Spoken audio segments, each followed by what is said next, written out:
While I was in labor with our daughter, my husband Hank emptied our joint savings account.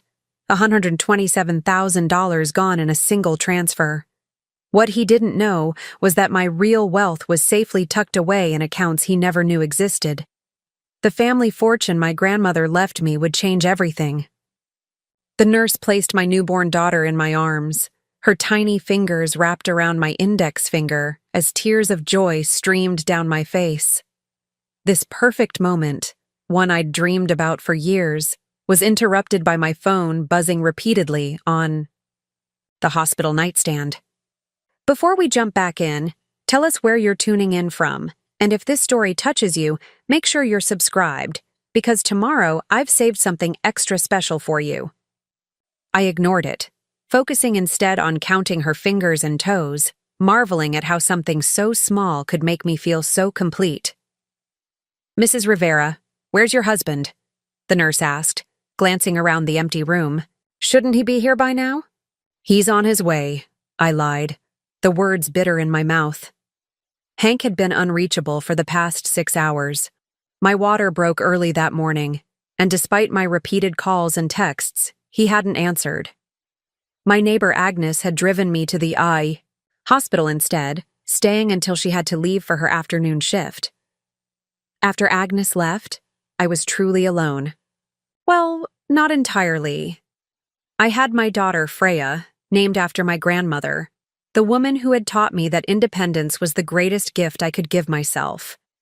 When the nurses finally took Freya to the nursery for her first checkups, I reached for my phone, expecting frantic missed calls from Hank with excuses about traffic or meetings he couldn't escape. Instead, I found an automated email from our bank. Confirmation of wire transfer, $127,000 from joint savings account ending in Manwisadonade to 2. My fingers trembled as I logged into our banking app. The account we'd built together over 3 years of marriage, the account meant for emergencies, for Freya's education, for our future, had been drained to just $42.17. Below the transfer was a smaller withdrawal of $4,800 from our checking account, leaving barely enough to cover next month's mortgage payment. The room seemed to spin around me. Labor had been exhausting, but this was something else entirely. My chest tightened as I tried to make sense of what I was seeing. Was this a mistake? A banking error? Had our accounts been hacked? I called Hank again. Straight to voicemail. Then, I called the bank. The transfer had been authorized in person, with proper ID and password verification. The recipient account belonged to Carlson Investments LLC, an entity I'd never heard of. "Would you like to report this as fraud, Mrs. Wilson?" the bank representative asked. I hesitated, my new maternal instincts already calculating risks and consequences. "Not yet," I replied, my voice steadier than I felt. "I need to speak with my husband first." After hanging up, I opened my photos and found one taken just 3 weeks ago, Hank and me at our baby shower, his arm around my swollen belly, both of us smiling. Had he been planning this even then? While our friends and family celebrated, the new life we'd created together, had he been plotting to leave? Hank and I had met 4 years ago at a charity fundraiser for children's literacy. I was 32, newly relocated to Portland after escaping a disastrous relationship with Joe, who had systematically drained my accounts and maxed out credit cards in my name. After Joe, I'd made a promise to myself. Never again would I be financially vulnerable to a man. Which is why, when I married Hank, I kept my family's wealth a secret. The Wilson fortune, passed down through 3 generations of strong, savvy women, remained hidden in trusts and investment accounts he knew nothing about. On paper, I was Lucia Wilson, marketing executive with a modest salary. The millions in diversified assets, real estate, and business holdings remained invisible, protected by a web of legal structures my grandmother had designed and my mother had maintained before passing them to me. "Are you sure about this?" my mother had asked before my wedding. Starting a marriage with such a significant secret? "It's not forever," I'd assured her. "Just until I'm certain." As it turned out, I'd never become certain enough to tell him. I scrolled through my phone to find another email, this one from a month ago. An invitation to the quarterly meeting with my financial advisor. The statement summary showed my personal wealth at just over $24 million. I'd attended the meeting over Zoom, late at night while Hank was traveling for work, strategically planning how to structure my assets once the baby arrived. Now, as I stared at the stark contrast between our emptied joint account and my well-managed fortune, a strange calm settled over me, the same calm I'd felt after discovering Joe's betrayal, when I realized that my grandmother's financial lessons had saved me from complete disaster. My door opened, and for a moment I thought it might be Hank, finally arriving with some implausible explanation. Instead, Agnes peeked in, having returned after her shift ended. "How are you doing, sweetheart?" she asked, her eyes immediately registering my distress. "What's happened? Is the baby okay?" "Freya is perfect," I said, my voice cracking slightly. "But Hank, he's taken everything from our accounts." Agnes rushed to my side, pulling me into an awkward hug around the hospital. "Bed rails? Oh, Lucia. Men like that deserve—" "It's okay," I interrupted, straightening my shoulders. "He didn't get everything. Not even close." Agnes looked confused. We'd been neighbors for 3 years, and she knew me as a successful, but certainly not wealthy, marketing executive. She'd seen our modest home, my practical car, heard me discuss budgeting and saving for the baby. "There's something I need to tell you," I said, reaching for my phone again. "But first I need to make a call." The number I dialed wasn't in my contacts. I knew it by heart. It had been my lifeline since I was 21, and had first taken control of my inheritance. "Freya Wilson and Associates," answered a crisp, professional voice. "Amy, it's Lucia," I said. "I need to invoke Protocol 7. There was a brief pause. Protocol 7 was our code for urgent asset protection, a comprehensive lockdown of all accounts, properties, and investments under my name. "Understood," Amy replied, her tone shifting to business mode. "Location?" "Portland Memorial, maternity ward," I said. "And Amy?" "I had the baby, a girl." "Congratulations," she said, warmth momentarily breaking through her professional demeanor. "Name?" "Freya," I replied, a small smile forming despite everything. "After grandmother." "Perfect. I'll be there in 30 minutes. Don't sign anything. Until I arrive." As I ended the call, Agnes stared at me. "Lucia, what's going on? Who's Amy?" I took a deep breath, ready to share the truth with someone for the first time in years. "Amy is my family's attorney. And as for what's going on," I gestured to my phone where the bank notification still showed the drained account. "Hank thought he was ruining me financially on what should have been the happiest day of our lives. But what he doesn't know is that I'm worth more than he could imagine. And now, he's about to learn exactly who he tried to steal from." The machines. Monitoring my vitals beeped steadily as I settled back against the pillows, my mind already calculating the steps ahead. I wasn't frightened. I wasn't even particularly angry. Instead, I felt an odd sense of clarity, as if the final piece of a puzzle had fallen into place. "I want to see my daughter," I told Agnes. "And then I need you to do me a favor." Agnes returned with Freya nestled in a hospital-issued blanket, her tiny face peaceful in sleep. As I cradled my daughter, the weight of her in my arms centered me, transforming the chaos of the past hour into crystalline focus. "She's beautiful," Agnes whispered, perching on the edge of the hospital bed. "What favor do you need?" I handed her my phone. "Take a photo of us, please. Just Freya and me."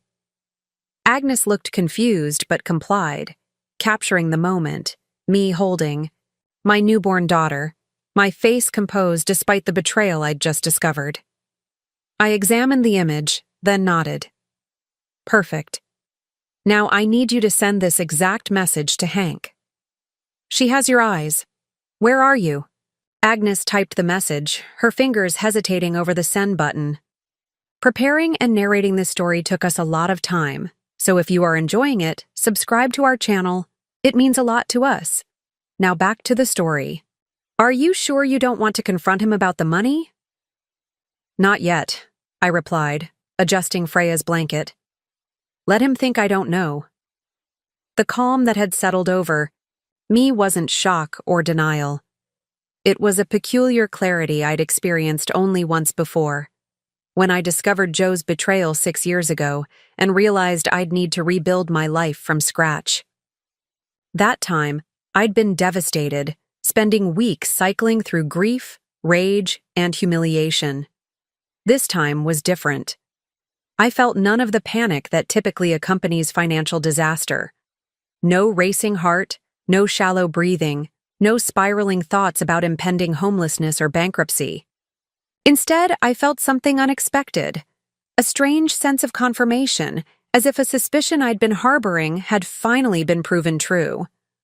Aren't you upset? Agnes asked, watching me with concern. Of course, I said, tracing Freya's perfect eyebrows with my fingertip. But not surprised. Some part of me never fully trusted him, which is why I never told him about my family's money, why I insisted on keeping my inheritance separate, why I maintained my maiden name professionally. What I didn't say was how I'd noticed small indicators over the past year: Hank's increasing secrecy around his phone, unexplained absences, sudden interest in our financial accounts after previously leaving all money management to me. Nothing concrete enough to justify accusations, just enough to plant seeds of doubt. While Agnes sent the message to Hank, I opened my email and composed a message to my team at Wilson Creative, the boutique marketing firm I'd established after moving to Portland. A firm that appeared modestly successful from the outside, but was in reality just one small branch of Wilson Enterprises, the diversified holding company my grandmother had built from a single real estate investment in 1968, taking extended maternity leave effective immediately. Amy Lawford will contact each of you with transition details. Vernon will serve as interim. Creative Director, thank you for your understanding during this personal time. I pressed send, then drafted a second email to Vernon, my trusted second-in-command. V. Baby girl arrived healthy. Unexpected complications, not medical, require my full attention. Invoking contingency plan we discussed. Call Amy Lawford for details. Trust no communications from Hank. We'll explain everything soon. L. Vernon and I had worked together for nearly a decade. He'd followed me from New York after the Joe disaster, one of the few people who knew my full history and understood why I kept my wealth concealed. He would know exactly what to do. Message sent, Agnes reported, returning my phone. No response yet. I nodded, unsurprised. He'll answer eventually. Men like Hank can never resist the opportunity to lie. As I spoke, a soft knock at the door announced Amy's arrival. At 56, Amy Lawford carried herself with the quiet authority of someone who had helped manage one of the country's largest private fortunes for over 2 decades. In her tailored navy suit and practical pumps, she looked more like a corporate executive than the cutthroat legal mind my grandmother had handpicked right out of Harvard Law. Lucia, she said, her professional demeanor softening as she approached the bed. And this must be little Freya. I introduced Agnes, who seemed slightly overwhelmed by Amy's presence. Perhaps I should give you some privacy, Agnes suggested, reaching for her purse. Stay, I said, surprising myself with the request. I'd like you to hear this too. After Agnes settled back into her chair, Amy opened her leather portfolio and produced a tablet. Protocol 7 is active. All accounts are secured, properties locked down, and the trust administrators have been notified. Nothing can be accessed without biometric verification now. She paused. Want to tell me what happened? I handed her my phone, open to the banking app. Amy studied it silently, her expression darkening.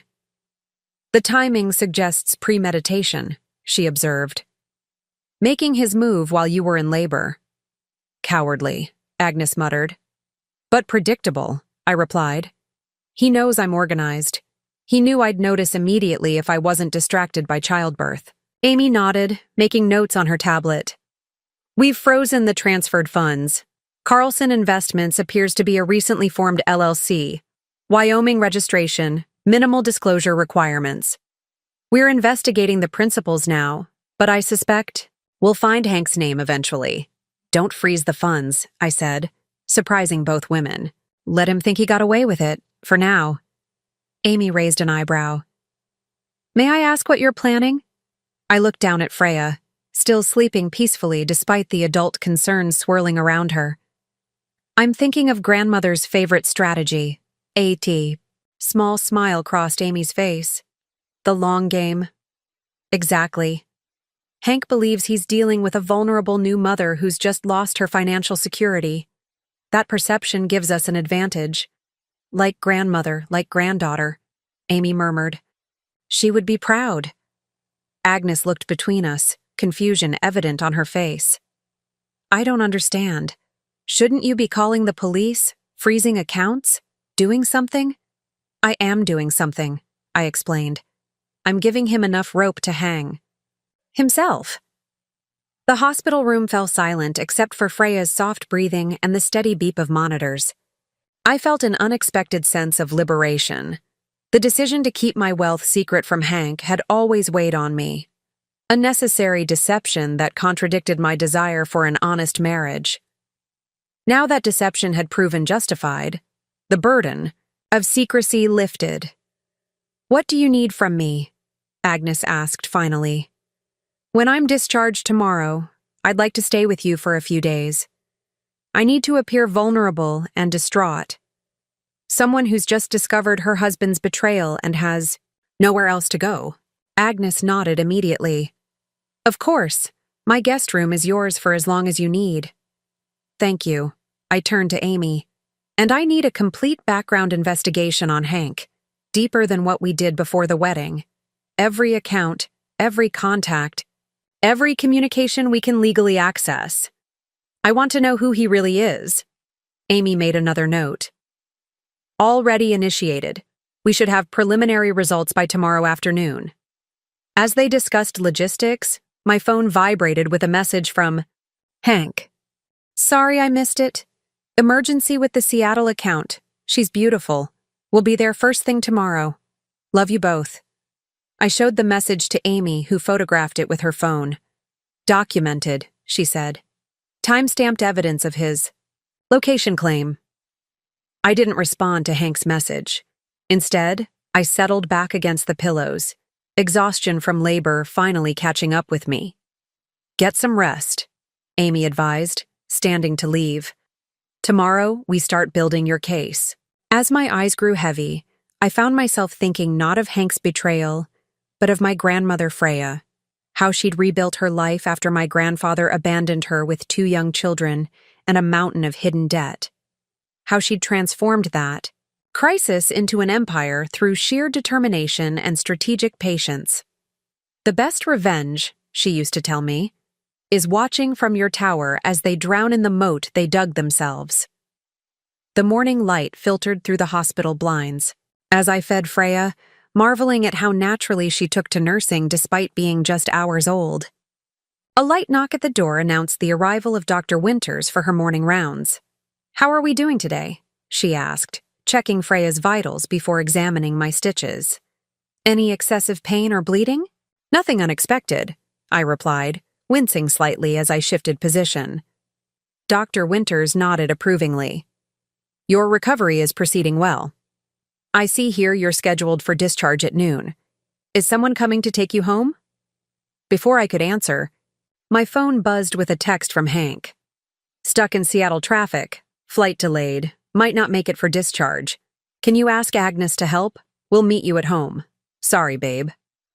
I showed the message to Agnes, who had arrived early with toiletries and a loose dress for me to wear home. Unbelievable, she muttered. I texted back. Agnes will drive us. Where were you when I called yesterday? His response came quickly. In meetings all day. Phone died. Going crazy here trying to wrap things up. Can't wait to see you both. Each lie added another brick to the wall of evidence I was building. I imagined him somewhere far from Seattle, perhaps already spending the money he'd stolen, composing these messages with calculated precision. Agnes will be helping me, I told Dr. Winters, who made a note in my chart. And your husband? Business emergency, I said, the practiced explanation sliding easily from my lips. How many times had I made excuses for Hank's absences over the years? Dinner parties, holiday gatherings, even our own anniversary celebration last year, all missed because of unavoidable work commitments.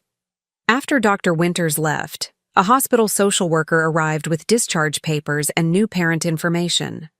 As she reviewed the forms with me, she paused at the birth certificate application. "Father's information?" she asked. I provided Hank's details automatically, then hesitated. "Actually, could I take this form with me? I'd like my husband to fill out his portion." The social worker agreed, explaining I had up to 5 days to submit the completed birth certificate application. Another small strategic decision. I wasn't ready to legally connect Hank to Freya until I knew exactly what I was dealing with. As Agnes helped me pack the few items I'd brought to the hospital, I found myself recounting the day before, how ordinary it had started, how dramatically it had ended.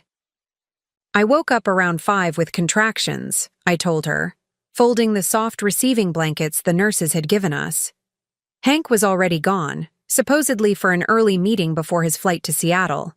I made myself breakfast, timed the contractions, and called him when they were 6 minutes apart.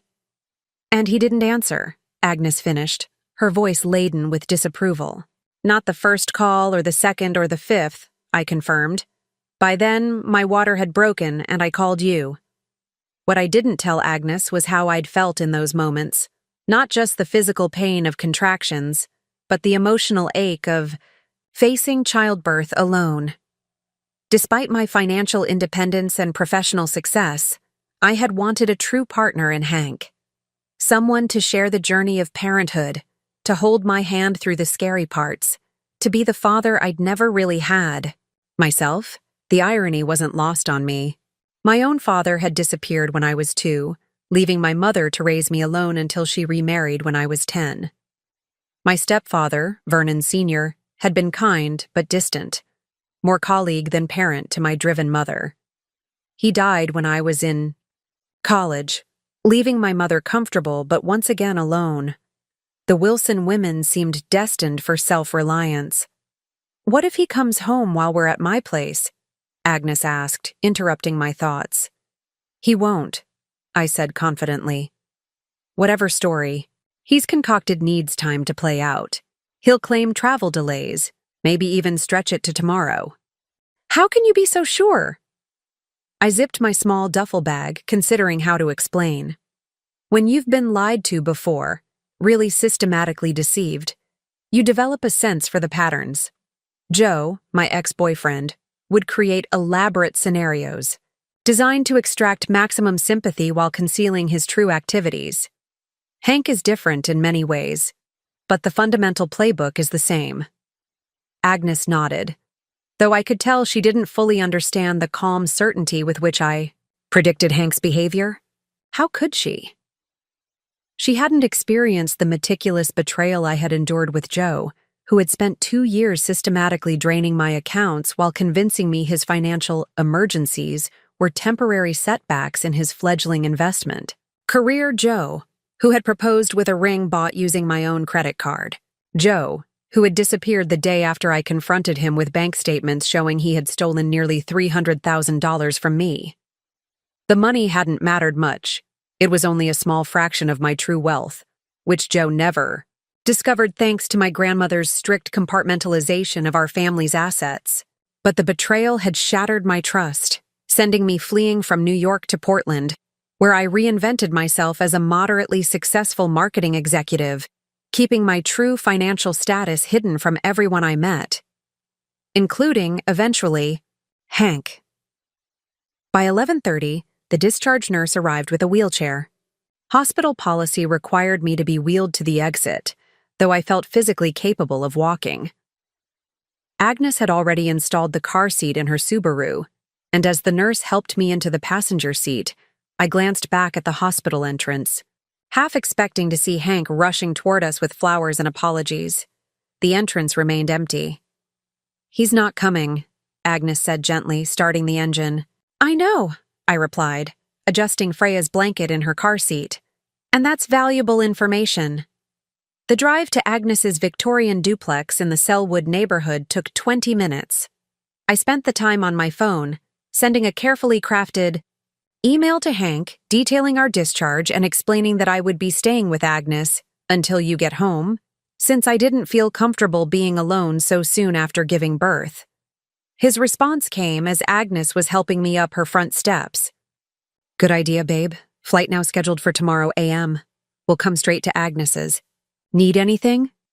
"Just you," I replied, a message calculated to maintain the illusion that I remained oblivious to his betrayal. Agnes had prepared her guest room with unexpected thoroughness. A bassinet borrowed from her daughter, a changing station, improvised from a dresser, even a nursing pillow and breast pump she'd acquired overnight. "My daughter Emma sent most of this over," she explained, helping me settle into the comfortable window seat that overlooked her garden. "She said to tell you solidarity from one single mom to another." I raised an eyebrow. "I'm not a single mom." Yet, my mind added silently. Agnes had the grace to look embarrassed. I might have explained the situation when I called to borrow the baby things. Before I could respond, my phone rang, Amy's name flashing on the screen. "I need to take this." I told Agnes, who nodded and slipped from the room, closing the door softly behind her. "We found something," Amy said without preamble. "Actually, several somethings. How soon can you talk privately?" I glanced at Freya, sleeping peacefully in her borrowed bassinet. "I have about an hour before she needs to feed again. What did you find?" "Not over the phone," Amy replied. "I'm 10 minutes from your location. Vernon is with me." When I ended the call, I sat very still, watching the gentle rise and fall of my daughter's chest. Whatever Amy and Vernon had discovered, their tone and urgency suggested it was worse than I had imagined. For the first time since seeing that bank notification, I felt a flicker of genuine anger. Not for the money. Money could be replaced.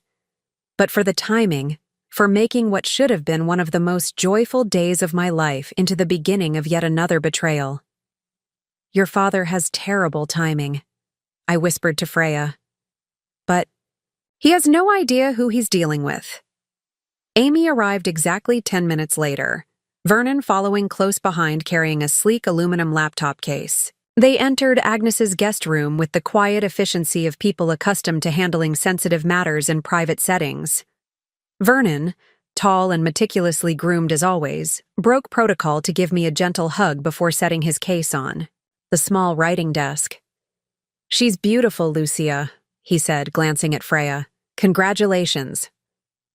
"Thank you," I replied, genuinely warmed by his presence. Vernon had been my rock through the aftermath of the Joe disaster, helping me rebuild not just my professional identity, but my confidence. He was the brother I never had, and one of the few people I trusted implicitly. Amy, always more formal, placed her tablet on the bed beside me. "We've compiled a preliminary report. It's concerning." "Show me everything," I said, straightening against the pillows. Vernon opened his laptop and connected it to a small portable projector, casting its display onto the cream-colored wall opposite the bed. Amy dimmed the lights and closed the blinds. "Let's start with the money trail," Amy began, tapping her tablet to advance the first slide.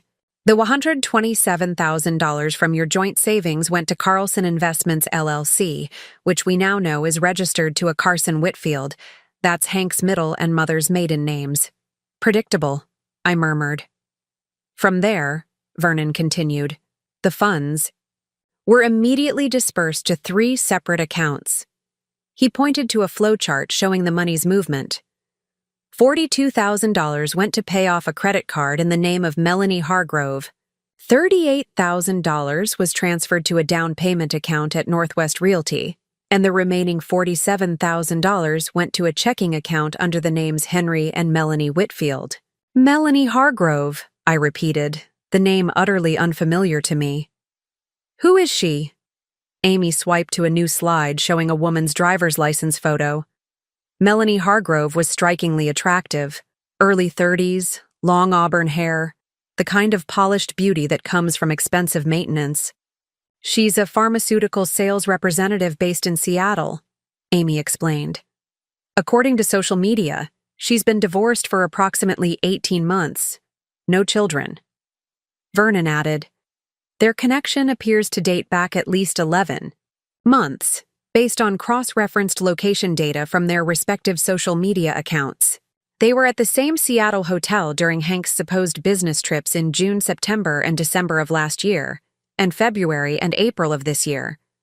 I stared at the evidence, absorbing each detail with clinical detachment. 11 months. Nearly the entire duration of my pregnancy.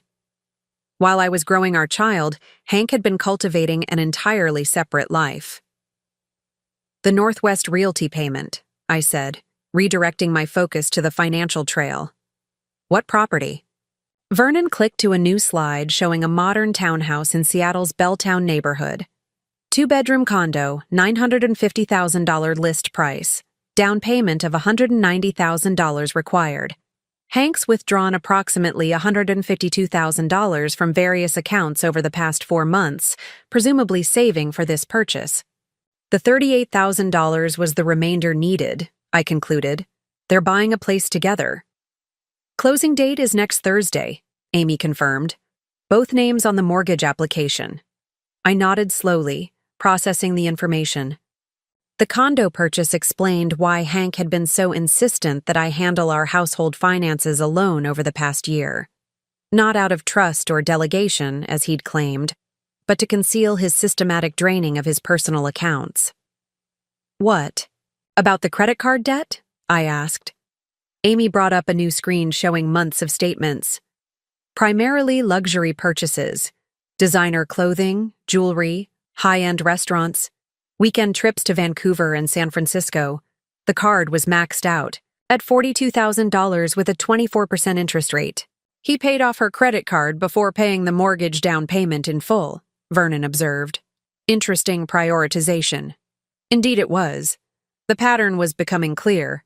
Hank had been setting up his exit for months, carefully constructing a new life while maintaining the appearance of the devoted husband preparing for fatherhood. There's more, Amy said, her tone growing more serious.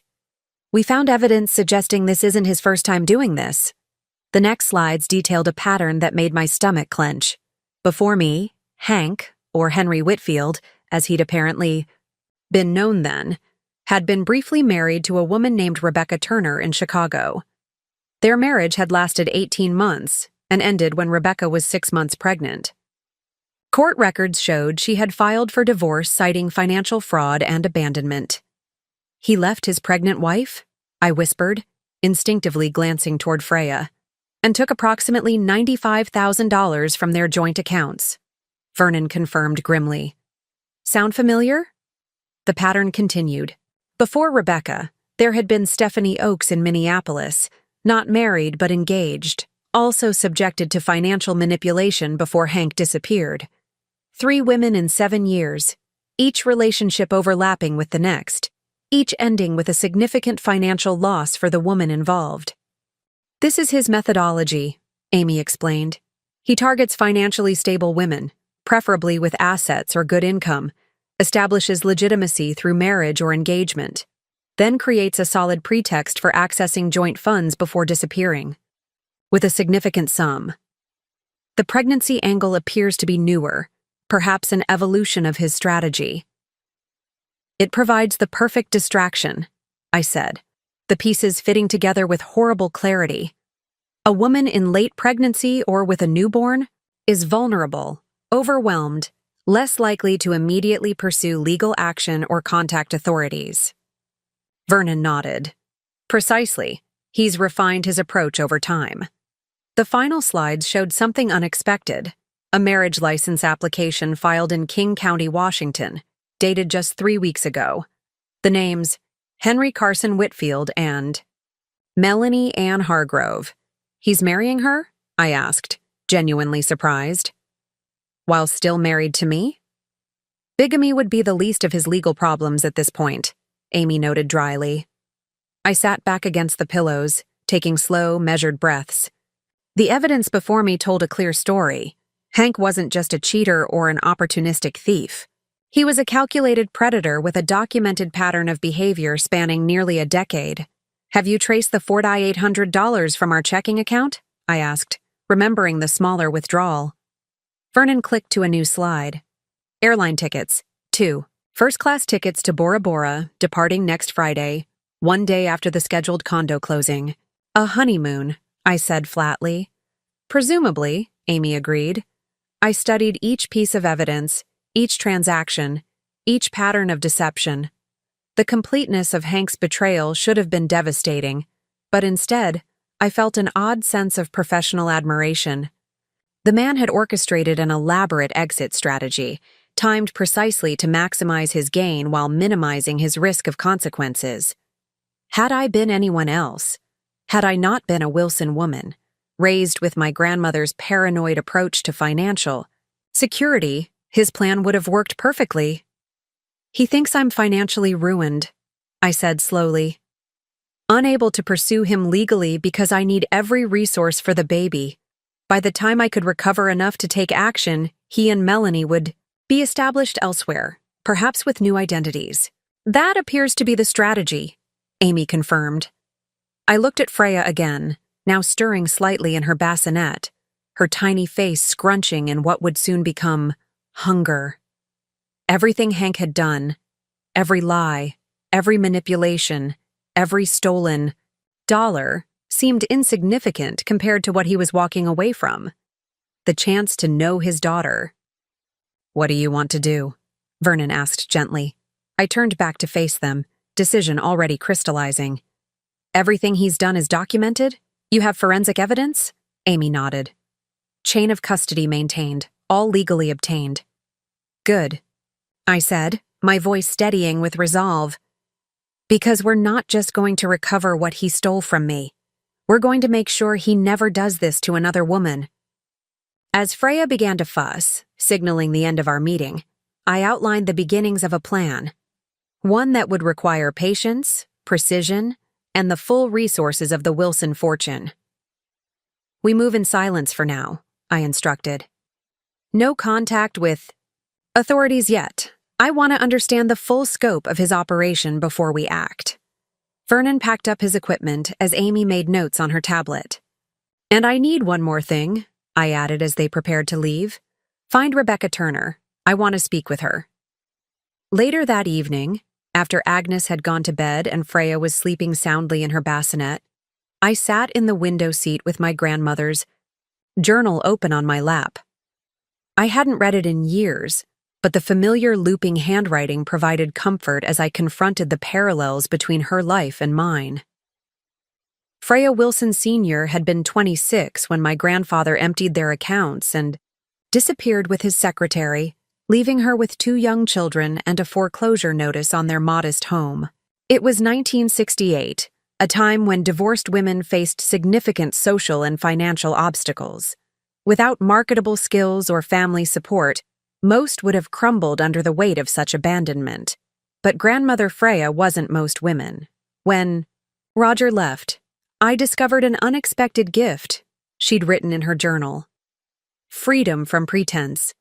No longer did I need to play the supportive wife, subordinating my intelligence to preserve his fragile ego. His betrayal liberated me to become fully myself. Within 5 years of her abandonment, she had turned a single real estate investment, a rundown apartment building purchased with a loan secured against her wedding jewelry, into a small portfolio of profitable properties. By the time I was born, Freya Wilson Enterprises managed commercial real estate across 3 states. My mother, Elizabeth, had expanded the business into development and construction, tripling its value before her early death from breast cancer when I was 21. As the sole heir, I had inherited not just wealth, but a legacy of women who had turned betrayal into opportunity. I traced my finger over my grandmother's words. Men like Roger believe a woman's greatest asset is her beauty or her womb. They never suspect her mind. My own history with financial betrayal had begun 6 years ago with Joe. Fresh out of business school and eager to prove myself to my grandmother, I'd been an easy target for a handsome, charismatic entrepreneur whose investment schemes always needed just a little more capital. Joe had found my public professional profile, marketing executive with an MBA from a good school, attractive enough to pursue. What he never discovered was my true financial status. Following my grandmother's example, I'd always maintained a deliberate separation between my public professional identity and my private financial reality. When I caught Joe using my credit cards to fund a lavish lifestyle with another woman, I could have pressed charges. The evidence was clear. But legal action would have meant public exposure, potentially revealing the full extent of the Wilson fortune that 3 generations of women had worked to protect. Instead, I'd simply disappeared, moving across the country to Portland, changing my phone number and starting over. The money Joe stole amounted to less than 0.2% of my actual net worth, an acceptable cost for the valuable lesson it provided. A lesson I had obviously failed to fully internalize, given my current situation with Hank. I'd met Hank Wilson at a literacy fundraiser where my agency had donated marketing services. He was charming, intelligent, and seemingly transparent about his modest financial background. An operations manager for a regional manufacturing company, he made a comfortable living but nothing extraordinary. Our courtship had progressed naturally. Dinners, weekend trips, meeting friends. When he proposed after 14 months, I'd been cautious but hopeful. The prenuptial agreement I insisted upon had seemed to bother him only briefly before he signed, apparently accepting my explanation about wanting to protect my retirement accounts. What he didn't know was that the retirement accounts represented less than 5% of my actual assets. The rest remained carefully concealed within the labyrinthine structure of trusts, holding companies, and private investments my grandmother had designed and my mother had perfected. Our wedding had been small, just 40 guests at a pleasant, but not extravagant venue. Hank had seemed genuine in his vows, his eyes clear and earnest as he promised to stand beside me through whatever life brought our way. For a time, we were happy. Hank received a promotion, I expanded my agency, and when I discovered I was pregnant, he had seemed genuinely excited, immediately converting our home office into a nursery. In retrospect, I could identify the subtle shifts that should have alarmed me. The gradual withdrawal, the increasing business trips, the vague explanations for missed appointments. Classic signs I had willfully ignored because I wanted so badly to believe I'd finally found a true partner. My phone buzzed with a text from Amy. Found Rebecca Turner, now Rebecca Lowell, currently living in Denver with her 5-year-old daughter. Contact established. She's willing to speak with you tomorrow.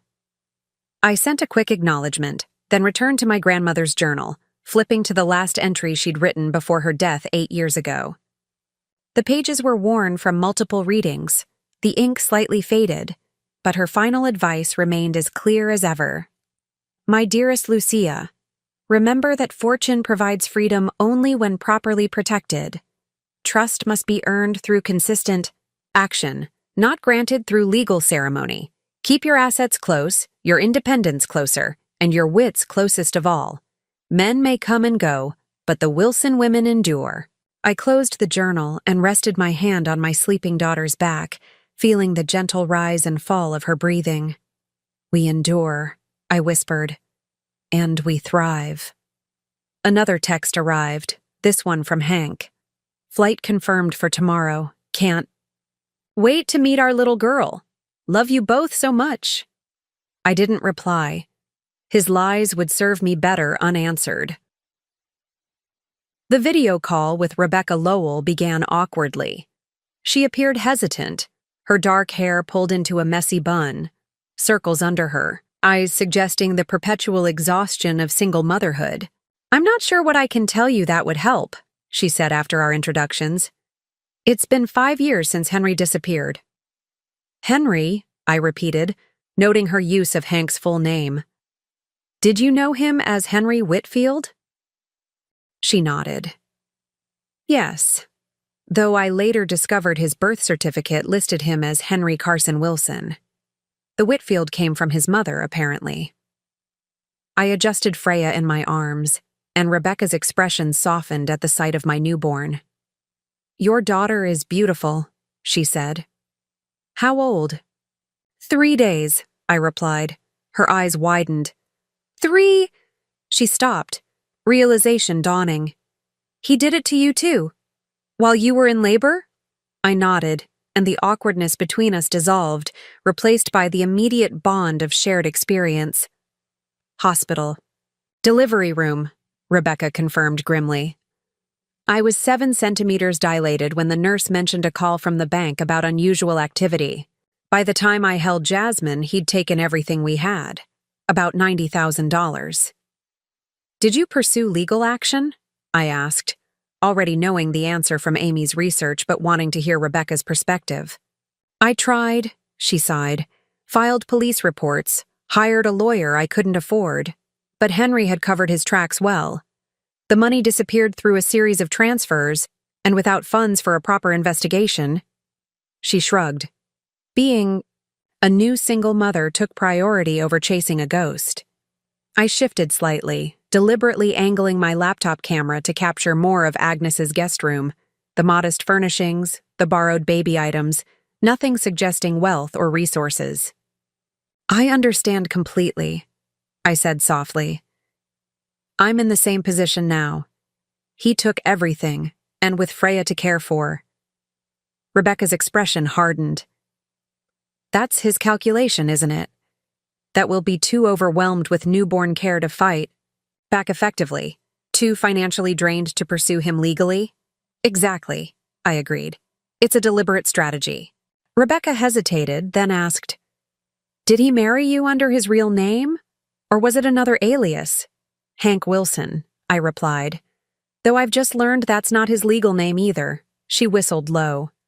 "At least I got his real last name." "Small comfort." She shifted, adjusting something off-screen. "What do you need from me, Lucia? I want to help, but I've moved on, built a new life." I carefully considered my next words. The conversation had reached its crucial juncture. "Rebecca, what I'm about to tell you must remain between us," I began, lowering my voice as if concerned about being overheard. "I'm not who Hank thinks I am." She frowned, confused. "What do you mean?" "The woman Hank married, marketing executive with modest savings, was a carefully constructed identity," I explained. "My real name is Lucia Wilson, of the Wilson Real Estate Group." Recognition flickered across her face. "Wilson, as in the commercial developments? The hotel chain?" I nodded slowly. "My grandmother founded the company. My mother expanded it. I inherited everything when she died." Rebecca's mouth fell open slightly. "You're wealthy? Actually wealthy?" "Very," I confirmed simply. "Hank never knew. After a previous relationship, where money was the motivation, I decided to keep my financial status private until I was certain of his character." "And good thing you did," Rebecca murmured, visibly processing this revelation. "The money Hank stole from our joint accounts was insignificant compared to my actual resources," I continued. "But his actions revealed his true character, just as my grandmother always warned they might." I shifted Freya to my shoulder, patting her back gently. "Rebecca, I have the resources to track Hank down, to recover what he stole from both of us, and to ensure he faces consequences. But I need your help." Her posture straightened, a new alertness in her expression. "What kind of help? Documentation? Testimony? Evidence connecting your case to mine and possibly others? With multiple victims establishing a pattern, we can..." Build a case for systematic fraud rather than simple theft. Rebecca's hesitation was visible. I don't know, Lucia. I've worked hard to put that chapter behind me. I understand, I assured her, and I wouldn't ask if there weren't other women at risk. I paused deliberately. He's already grooming his next victim, a woman named Melanie Hargrove. That caught her attention. He's planning to do it again? He's already purchased engagement. Rings from 3 different jewelers in Seattle, I said, sharing one of the details Amy had uncovered. Presumably shopping for the perfect one. Meanwhile, he's draining Melanie's accounts to fund their new life together, a life he'll abandon. Once he's taken everything he can. Rebecca was quiet for a long moment, then asked, "What exactly would I need to do?" I outlined my plan, the documentation needed, the legal process, the potential outcomes. Throughout my explanation, I maintained the appearance of a woman operating from a position of hidden strength rather than obvious power. The illusion of secrecy was crucial. I needed Rebecca to see me as someone who understood the value of maintaining a disguised identity. When I finished, Rebecca took a deep breath. Hank, whatever his name is. He took more than money from me. He took years of my life, my trust, my daughter's chance at having a father. Her voice hardened with resolve. If I can prevent that happening to someone else, I'll do whatever you need. Thank you, I said, truly grateful. My attorney will contact you tomorrow with details. Everything will be handled with complete confidentiality. As our call ended, Rebecca offered one final observation. You know what's ironic? He left me thinking he'd ruined me financially when actually he gave me my freedom. I'm happier now than I ever was with him. I looked down at Freya, peacefully sleeping against my shoulder. I understand completely. After ending the call, I texted Amy, Rebecca is on board. Proceed with Phase 1. Then I carefully placed Freya in her bassinet and opened my laptop to the Wilson Enterprises secure portal. It was time to deploy resources that Hank couldn't begin to imagine. Resources that would make his carefully constructed exit strategy crumble like a house of cards. The next morning, while Agnes took Freya for a walk in the borrowed stroller, I initiated the first concrete steps of my response. Seated at Agnes's kitchen table with my laptop open, I began methodically documenting everything related to Hank's deception. I created a secure digital file containing all bank statements, communication records, and marriage documents. Each file was carefully labeled and time-stamped, creating an unbroken chain of evidence. I added screenshots of Hank's text messages about his supposedly delayed flights and meetings, cross-referenced with the evidence Amy had uncovered about his actual whereabouts. Next, I drafted a detailed timeline starting from the day we met through the present, noting significant financial transactions, key conversations about money, and the establishment of our joint accounts. The timeline revealed a clear pattern. Each of Hank's major withdrawals from his personal accounts had occurred within days of our discussions about the baby, after the first ultrasound, following our decision on a nursery theme, the day after, our childbirth class. He had used these emotional milestones as cover for his financial maneuvering. As I worked, my phone buzzed with a text from Hank. Landing in Portland now. We'll grab lunch, then head to Agnes's. Need anything for you or Freya? I studied the message, considering how to maintain the illusion of ignorance. Just you, I replied, the same simple message designed to continue the pretense that I remained oblivious to his betrayal. With the documentation complete, I accessed a hidden email account and composed a message to Judith Harrison, CEO of Wilson Security Services, a specialized firm within the Wilson corporate structure. Judith, I wrote, I require a comprehensive security package for the attached subject. Level 3 protocols, effective immediately. Priority Alpha. I attached Hank's photograph and all identifying information, then added Melanie Hargrove's details. Level 3 meant discrete surveillance, complete monitoring of electronic communications, and real-time location tracking. Priority Alpha designated this as a direct request from family leadership. Next, I called Vernon, who answered on the first ring. "The Fitzgerald portfolio is ready for review," he said, using our prearranged code to indicate that the financial forensics team had completed their analysis of Hank's activities. "Summary?" I requested, keeping my voice low despite being alone in the house. Vernon reported that Hank had been systematically converting liquid assets to cash for approximately 14 months, totaling over $340,000, significantly higher than our initial estimate. The money had gone to 3 main repositories: the Seattle condo down payment, $190,000, a safety deposit box containing an estimated $160,000 in cash, and a joint account with Melanie, $65,000. The remainder had been spent on luxury items and travel. "What about our prenuptial agreement?" I asked. "Any attempts to challenge it?" "He consulted with a family law attorney in Seattle 3 months ago," Vernon confirmed. "The attorney correctly advised that the agreement was ironclad regarding premarital assets, but noted potential vulnerability around assets acquired during the marriage. This explained Hank's strategy of draining our joint accounts rather than attempting to claim my personal assets through legal channels.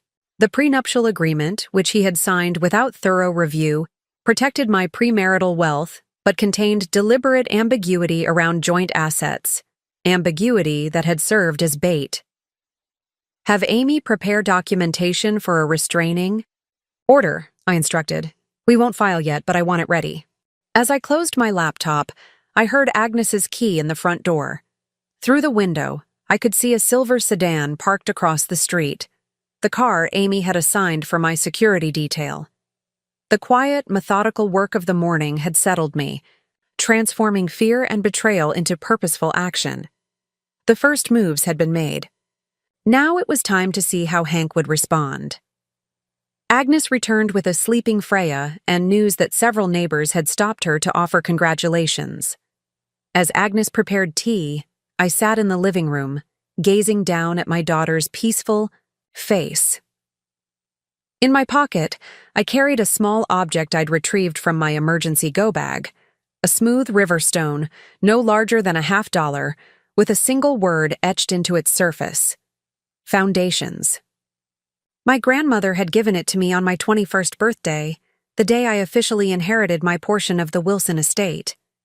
"This stone comes from the riverbed where I bought my first property," she'd told me, pressing it into my palm. "I keep it to remember that empires aren't built on dreams or luck, but on solid foundations of knowledge, caution, and strategic thinking." The stone had become my talisman through every crisis. I'd held it during board meetings where I was the youngest and only woman present. I'd kept it in my pocket the day I signed the paperwork establishing my marketing agency as a front for my actual financial activities.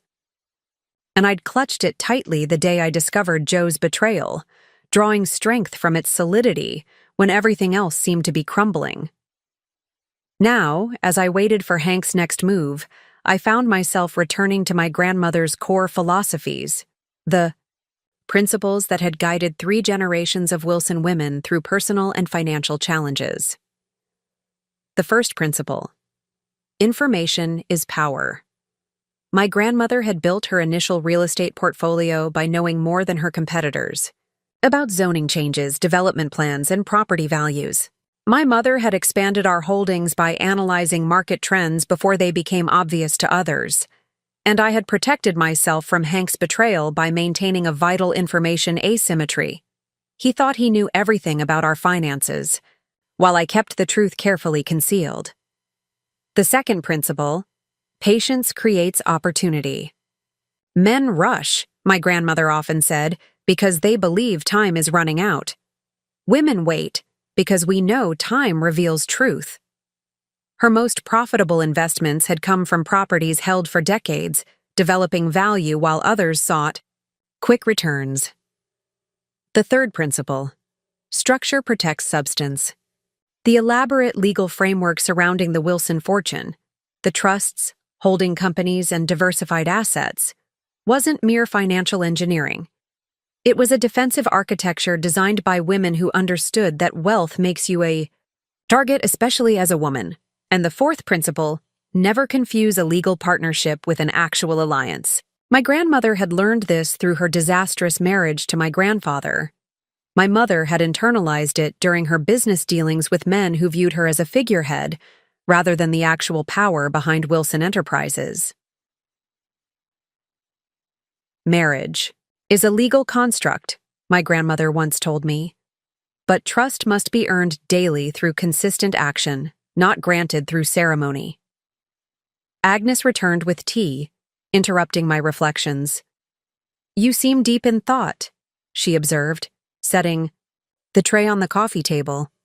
"Just thinking about my grandmother," I replied, accepting a cup. "She raised me to be prepared for situations like this." "What would she say about your situation now?" Agnes asked, genuine curiosity in her voice. I considered the question, running my thumb over the stone in my pocket.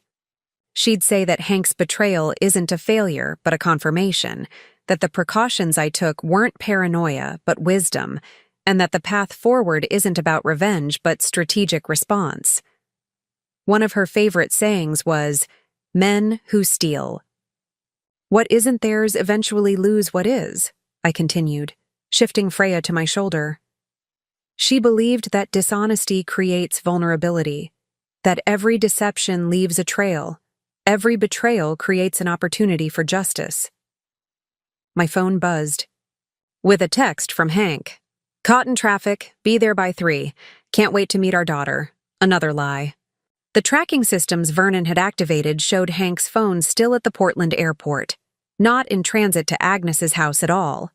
The security team arrived at Agnes's house just after 1 p.m., disguised as a baby gift delivery service. 2 women and 1 man, all dressed in muted clothing from an upscale baby boutique, carried elegant gift bags up Agnes's front walk while discreetly scanning the street. I recognized the woman in front immediately, Judith Harrison, Wilson Securities CEO and my mother's former college roommate. At 58, Judith maintained the precise posture of her military background, her silver-streaked hair cut in a practical bob that framed sharp, observant eyes. "Special delivery for the new mother," she announced cheerfully as Agnes opened the door, maintaining the cover story for any watching neighbors. Once inside, Judith's demeanor shifted to focused efficiency. "The perimeter is secure," she reported. "We've established surveillance at all approach points, and the digital security team is monitoring communications." She gestured to her colleagues. "May I introduce Michael Reeves, our technical specialist, and Dr. Leona Wright, who will serve as both security personnel and medical support for you and Freya?" I nodded in approval. Judith had selected the team perfectly. Michael's unassuming appearance concealed his background in cyber intelligence, while Leona's credentials as a board-certified pediatrician provided a legitimate reason for her regular presence. "Sit rep," I requested, using the military terminology Judith preferred. "Subject remains at Portland International Airport," Michael reported, opening what appeared to be a diaper bag but actually contained sophisticated communications equipment. "He's made 17 phone calls in the past 3 hours, primarily to Seattle numbers associated with Melanie Hargrove and the real estate agent." "Financial movements?" I asked. 3 transactions since this morning," Judith replied. "A cash withdrawal of $2,000 from an ATM at the airport, the jewelry purchase downtown, and a wire transfer of $12,500 to a business account belonging to Carlson Consultants." "Another shell company?" I noted. "He's distributing assets to prevent recovery." Agnes watched this exchange with confusion. "I thought you were just having some security come by," she whispered. "This looks like something from a spy movie." I squeezed her hand reassuringly. "The Wilson security protocols might seem excessive, but they've protected my family for generations." Leona approached with a small medical kit. "With your permission, I'd like to do a quick checkup on both you and Freya." While Leona examined us, Michael set up a secure communication hub in Agnes's guest room, and Judith conducted a security, Assessment of the house. Amy arrived next with a thick portfolio and her characteristic brisk efficiency. She barely acknowledged the security team, a professional courtesy reflecting the separate spheres of legal and security operations within the Wilson infrastructure. The complete dossier on Henry Carson Whitfield, also known as Hank Wilson. Henry Wilson and Carson Whitfield, she announced, placing the portfolio on Agnes's dining table. Birth records, education history, employment records, financial statements, criminal background, and comprehensive documentation of his pattern of fraud across multiple relationships. Vernon completed our core team, bringing digital records of all communications between Hank and his employer. He revealed yet another layer of deception. Hank had submitted his resignation 3 weeks ago, effective the previous Friday, but had told me nothing about it. With everyone assembled, I called the meeting to order, acutely aware that time was limited. Hank's tracking data showed he had finally left the airport and was now en route to Agnes's neighborhood. "We have approximately 30 minutes before Hank arrives," I began, shifting into the executive mode I rarely revealed outside the Wilson corporate offices. "Let's establish clear objectives and responsibilities." Part 7. Strategic First Move. 48R56 U. The next morning, while Agnes took Freya for a walk in the borrowed stroller, I initiated the first concrete steps of my response. Seated at Agnes's kitchen table with my laptop open, I began methodically documenting everything related to Hank's deception. I created a secure digital file containing all bank statements, communication records, and marriage documents. Each file was carefully labeled and time-stamped, creating an unbroken chain of evidence. I added screenshots of Hank's text messages about his supposedly delayed flights and meetings, cross-referenced with the evidence Amy had uncovered about his actual whereabouts.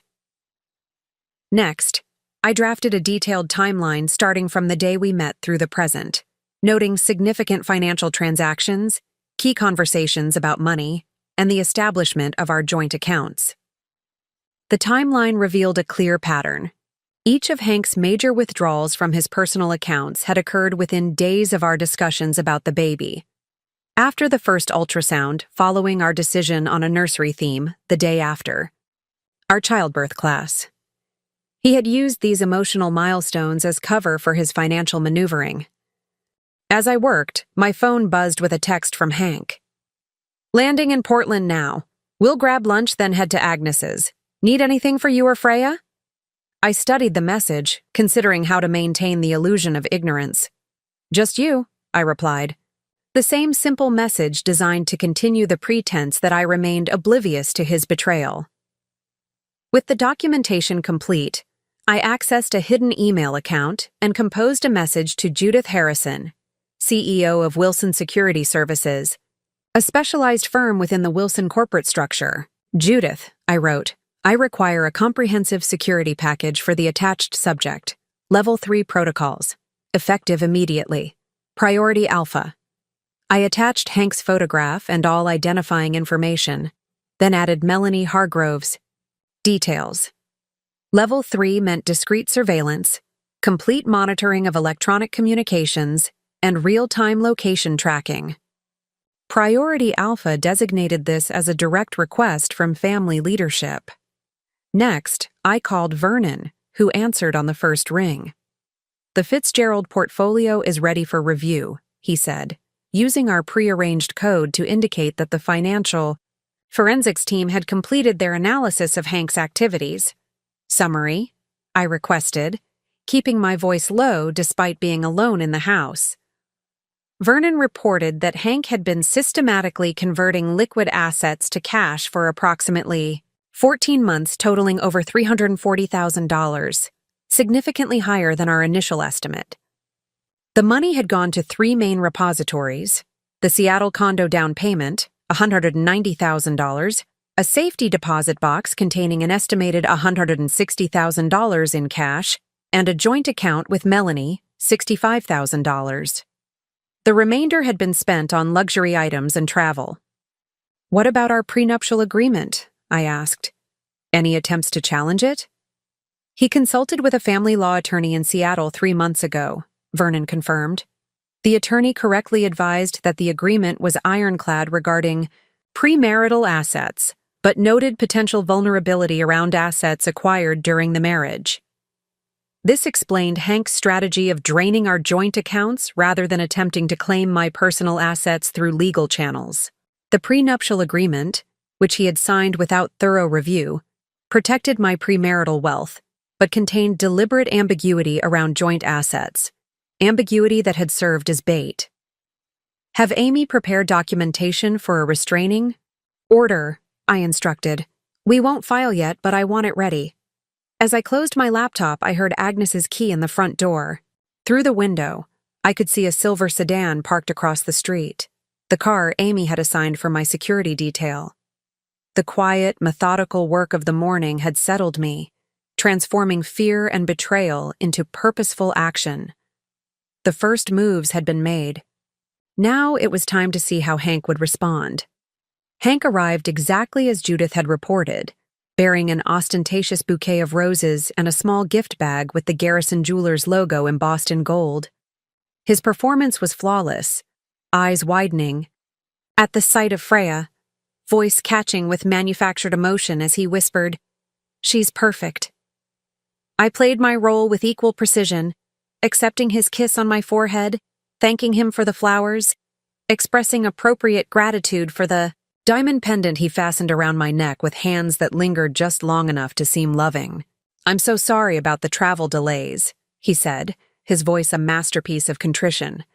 "The Seattle meetings ran long, then flight cancellations." "It doesn't matter now," I assured him, the picture of a forgiving wife. "You're here."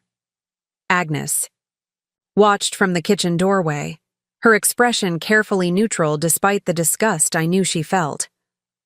Leona maintained her cover as a postpartum doula, discreetly checking Freya's temperature while explaining breastfeeding techniques as if we hadn't already established a comfortable rhythm. For nearly 2 hours, Hank sustained his performance, cradling Freya awkwardly but photographing himself doing so from multiple angles, asking appropriate questions about the birth, expressing concern about our drained savings with just the right note of shocked dismay. "I'll call the bank first thing tomorrow," he promised. "There must have been some kind of fraud. We'll get it sorted out." I nodded, allowing a hint of worry to show. "I hope so." That was everything we had. His eyes softened with what might have appeared to be compassion, but what I recognized as satisfaction. The trap he believed he'd set had been sprung. His prey appeared suitably ensnared. "Don't worry," he soothed, squeezing my hand. "I'll take care of everything. We should head home tomorrow. You'll recover better in familiar surroundings." This was the pivot I'd been expecting, his attempt to separate me from Agnes's support and surveillance. "The doctor wants me to stay here through the weekend," I countered gently. "Agnes has been so helpful, and I'm still having some complications. A slight exaggeration, but necessary to justify my reluctance." Hank frowned momentarily before recovering. "Of course, whatever you need. I'll stay too. Sleep on the couch." Another test passed. He'd offered to stay despite clearly having no intention of doing so.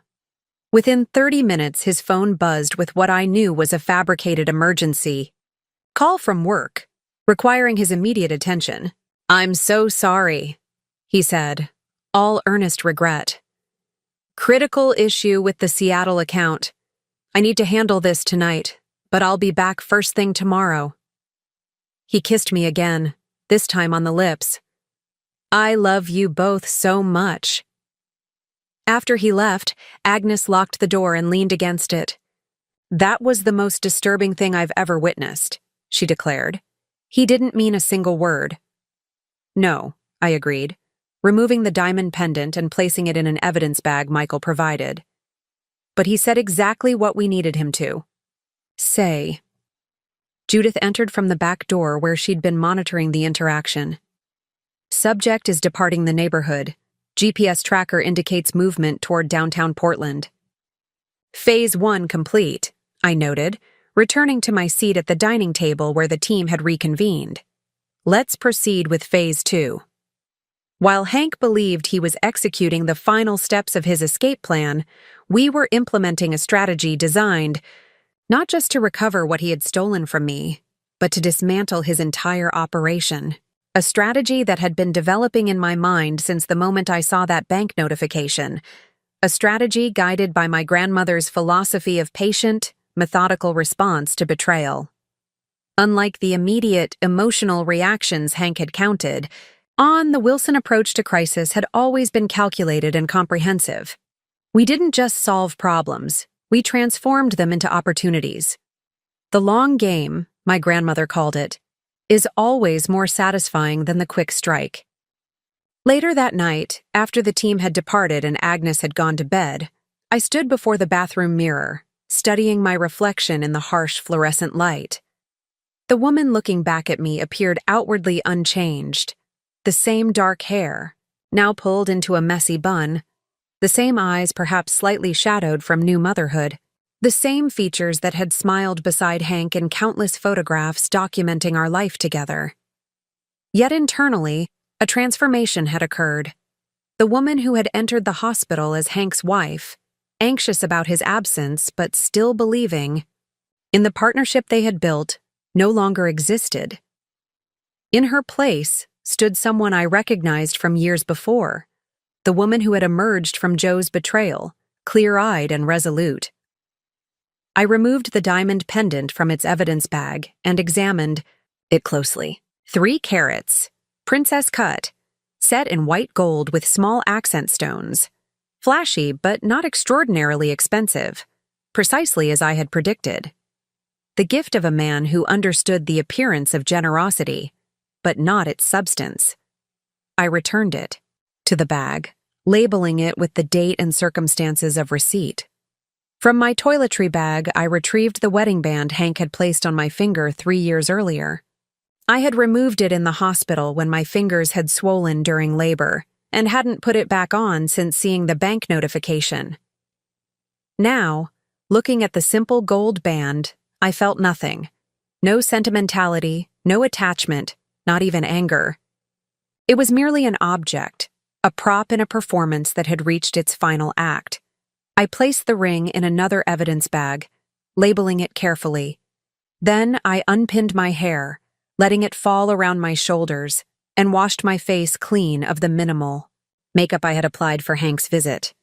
The cool water felt purifying somehow, washing away not just the physical traces of the day, but the last pretenses of the role I had been playing. Freya stirred in her bassinet, making the small mewling sounds that preceded waking. I lifted her, gently cradling her against my chest as I moved to the window seat overlooking Agnes's garden. The security lights cast soft illumination over the flowering shrubs, creating pools of light and shadow across the carefully tended beds. "Things will be different now," I whispered to Freya as she nuzzled against me, seeking comfort and nourishment. Different, but better. As she nursed, I allowed myself to fully embrace the reality of our situation. Hank would not return tomorrow, as promised. The critical issue with the Seattle account would expand into a multi-day emergency, then transform into an unavoidable business trip. The texts would grow less frequent, the excuses more elaborate, until eventually he would disappear, entirely. Likely after confirming that the money from our accounts was safely beyond recovery. In his narrative, he was abandoning a financially devastated new mother, leaving her to rebuild a life shattered by his betrayal. In reality, he was providing me with everything needed to ensure he faced consequences while freeing me from a marriage that had been built on carefully constructed falsehoods. The irony was not lost on me. By attempting to destroy me financially, Hank had inadvertently liberated me from the final constraints of my disguised identity. No longer did I need to maintain the fiction of being a moderately successful marketing executive married to a mid-level operations manager. No longer did I need to downplay my intelligence, my resources, or my ambition to preserve his ego. For 3 years, I had lived as Lucia Wilson, Hank's wife. Now I could fully reclaim my identity as Lucia Wilson, heir to the Wilson fortune business, leader and mother. I looked down at Freya, now sleeping peacefully after nursing. Your grandmother would say this is a blessing disguised as a crisis, I told her softly. A chance to build something authentic from the ruins of something false. With that thought, I made a decision. The time for hiding, for maintaining separate identities and compartmentalized lives, had passed. When morning came, I would begin the process of fully integrating the separate spheres I had maintained, not just for my own peace of mind, but for Freya's future. My daughter deserved to grow up in truth, not shadowlands of partial disclosure and strategic concealment. She deserved to know the full legacy of the Wilson women, not a carefully edited version designed to protect a man's fragile sense of superiority. Time to step into the light, I whispered, as the first hints of dawn appeared on the horizon. The eye. Following morning brought confirmation of what I had already known. Hank would not be returning to Agnes's house. A carefully crafted text arrived at 7:43 a.m. Emergency meetings all day. Client in crisis. Will try to break away this evening. How are my girls? I responded with deliberate warmth, maintaining the illusion that I remained oblivious to his true intentions. Meanwhile, Amy and her team had arrived early, transforming Agnes's dining room into a makeshift evidence processing center. The table was covered with labeled folders, each containing meticulously organized documentation of Hank's deception. We've established 5 distinct categories of evidence, Amy explained, indicating the color-coded system.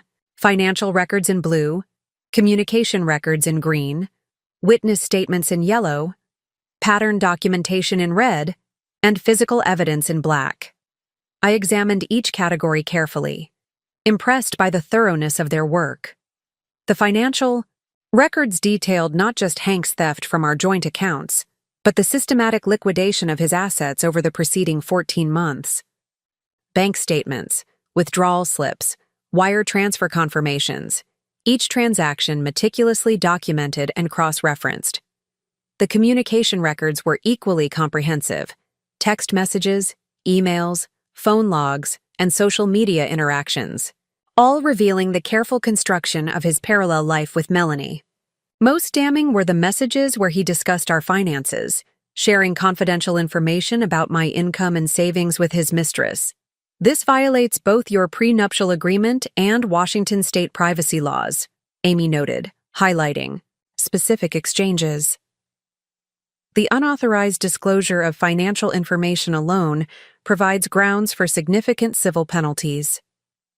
The witness statements included formal depositions from Rebecca and 2 other previous victims, each describing nearly identical patterns of behavior. The testimonies were powerful in their similarity: the careful grooming, the gradual access to financial accounts, the strategic exits timed to moments of maximum vulnerability. Pattern documentation covered the broader evidence of premeditation, the establishment of shell companies, the creation of alternate identities, the rental of storage units in Seattle under false names. Amy had even obtained insurance records showing Hank had taken out a substantial policy on my life shortly after I became pregnant, a discovery that sent a chill through the room. We've flagged this for potential criminal investigation, Amy said quietly. While there's no direct evidence of intent to harm, the timing and circumstances raise serious concerns. The physical evidence was perhaps the most viscerally impactful. The diamond pendant gifted during his performance of devoted fatherhood, receipts for jewelry purchased for both me and Melanie, the rental agreement for a storage unit in Seattle, containing packed suitcases ready for a quick departure. The cumulative evidence establishes a clear pattern of systematic fraud, Amy summarized, closing the final folder. Both civil and criminal cases can be pursued successfully. I nodded, absorbing the full scope of the documentation. And our immediate legal position? Strong and getting stronger, Amy replied. We've secured temporary freezes on all identified accounts through financial fraud protocols. Forensic accountants, are tracing every dollar. The birth certificate has been filed with your information and Hank's, establishing legal paternity. Vernon added, We've also documented his pattern of misrepresentation to employers. 3 companies confirm he fabricated credentials on his resume, including his claimed MBA from Northwestern. As I reviewed the evidence, a notification arrived from Judith's security team. Hank had checked out of his Portland hotel and was en route to the airport, his phone showing ticket purchases for a flight to Seattle departing at 11:40 a.m. He's accelerating his timeline, I observed. The business emergency provides cover for his departure, and he likely assumes I'm too overwhelmed with newborn care to immediately pursue the missing funds. Amy nodded agreement. Classic exit strategy. He'll probably maintain sporadic communication. For another few days, growing increasingly distant, before disappearing completely. I closed the last folder and looked around the table at the team assembled to protect my interests. Professionals who had worked with the Wilson family for years, executing contingency plans established long before Hank entered my life. My grandmother would be proud, I said, a small smile forming. She always said the best defense is prepared before it's needed. The evidence spread before us represented not just documentation of a betrayal, but the foundation for justice, methodically gathered, legally obtained, and devastatingly complete. What's our next move? Vernon asked. I checked my phone, noting another text from Hank. More excuses, more delays, the threads of connection growing thinner. We let him think he's succeeded, I replied, while we prepare to show him how thoroughly he's failed. 3 days passed with Hank maintaining the charade of the devoted but unavoidably detained father. His texts grew predictably less frequent, his excuses increasingly elaborate. The Seattle client had expanded to an international crisis requiring his personal attention in Vancouver. The return flight had mechanical issues. His phone had limited reception in remote meeting locations. Each fabrication was documented, time-stamped, and added to the growing evidence file while Judith's team tracked his actual movements. A comfortable hotel in downtown Seattle, dinner reservations with Melanie, visits to the new condo, and multiple financial institutions. On the 4th day, I decided it was time for the first direct confrontation, not an emotional showdown, but a strategic revelation that would force Hank to adapt his plans, potentially making mistakes in the process. I'm going to call him, I announced to Amy and Vernon during our morning briefing. Not to accuse, but to introduce an unexpected variable. They exchanged glances, professional concern evident in their expressions. Are you certain that's wise? Amy asked carefully. We have sufficient evidence already. Direct contact might alert him to our investigation. I agree with the concern, Vernon added, but I understand the strategy. Sometimes disrupting a pattern reveals new information. I nodded appreciation for their perspectives while remaining firm in my decision. I'll maintain the appearance of ignorance about his betrayal. This is about establishing a timeline requirement that disrupts his current exit plan. After outlining my approach, I placed the call on speakerphone with recording equipment activated. Hank answered on the 4th ring, background noise suggesting he was in a public space. Lucia, hey, he greeted, forced cheerfulness barely masking impatience. How are my girls? We're managing, I replied, injecting just enough weariness into my tone to sound like a struggling new mother. Freya's having some jaundice issues. The pediatrician wants to see her tomorrow, and I really need you here for this appointment, Hank. A pause, then. Tomorrow? Babe, I'm still stuck in Vancouver. These clients… I understand, I interrupted. Gently, but this is important. Dr. Winters specifically asked why you haven't been at any of Freya's checkups. This was the disruption, introducing a medical concern and external authority figure who had noticed his absence. I continued before he could formulate a response. She mentioned potential testing they might want to run, family medical history, documentation they need from both parents. It sounded serious, Hank. Another pause. longer this time. I could almost hear him recalculating, weighing his exit strategy against this new complication.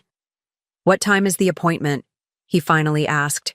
10:30, at Portland Memorial. "I'll try to get a flight tonight," he offered, the reluctance evident beneath his concerned father performance. "Can't promise anything with these mechanical issues they're having, but I'll do my best." "Thank you," I said, allowing relief to color my voice. "We really need you here." After ending the call, I looked to Vernon and Amy. "He won't come," I stated with certainty. "No," Vernon agreed.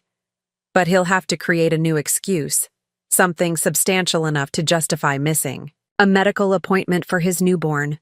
And whatever he creates will generate new evidence," Amy added, understanding dawning in her expression. Within 30 minutes, our prediction was confirmed. Hank called back, voice tight with manufactured distress. "Lucia, I'm so sorry. There's been an accident.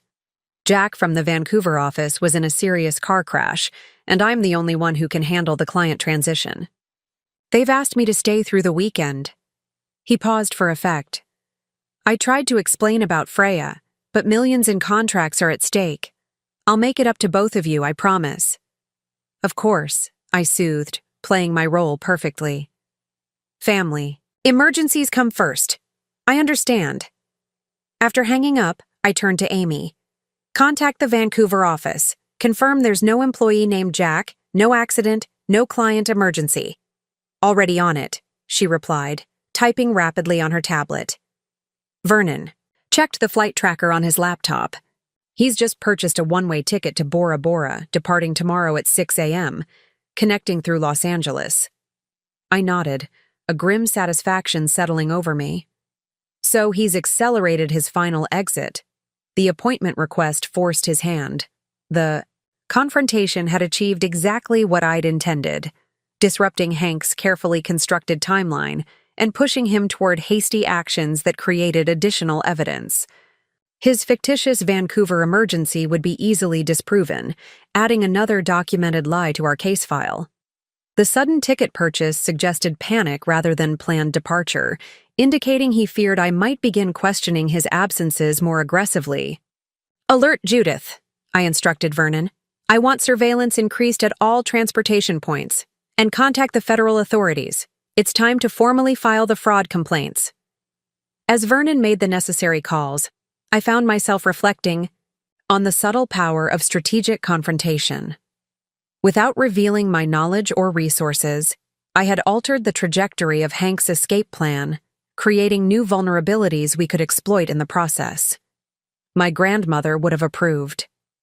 "Sometimes," she once told me, "the most effective move isn't striking your opponent, but simply changing the board beneath their feet." The following morning brought confirmation that Hank had indeed boarded a flight, not to Bora Bora as initially planned, but to Miami, a last-minute change that suggested growing paranoia. Meanwhile, Vernon had uncovered something unexpected while investigating Hank's communications with Melanie. "She's gone dark," he reported, showing me the communication logs. No texts, calls, or emails between them for the past 36 hours. Her social media accounts have been either locked down or deactivated entirely. This development intrigued me. "Has she left Seattle?" "No," Vernon replied. "Credit card activity shows she purchased groceries yesterday evening near her apartment. But she canceled her scheduled showing at the new condo and withdrew $8,000 from her personal account, just under the reporting threshold." I considered this information, seeing possibilities in this unexpected fracture. "Something has changed between them. I want to know what." Amy suggested a direct approach. "We could have someone from the Seattle office make contact, perhaps under the guise of a real estate follow-up." "No," I decided. "I'll speak with her myself." Both Amy and Vernon looked startled by this proposal.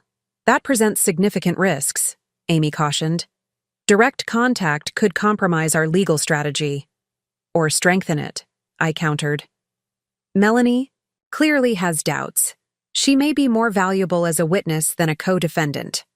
After discussing parameters for the contact, I placed the call while Amy recorded and Vernon monitored Melanie's digital footprint in real time. The phone rang several times before a cautious voice answered. "Hello? Melanie Hargrove?" I kept my tone neutral, professional. "This is Lucia Wilson. I believe we have a mutual acquaintance in Hank Wilson." Silence stretched for several seconds before she responded, her voice tight with tension. "How did you get this number?" "The same way I found the condo purchase agreement with both your names. The same way I discovered the joint accounts and the flight reservations to Bora Bora." I paused deliberately. "The same way I learned about the other women before me." Another silence, then. "What do you want?" "Information," I replied simply. "I think you've recently discovered some things about Hank that concern you. Things that made you withdraw cash and cancel condo viewings."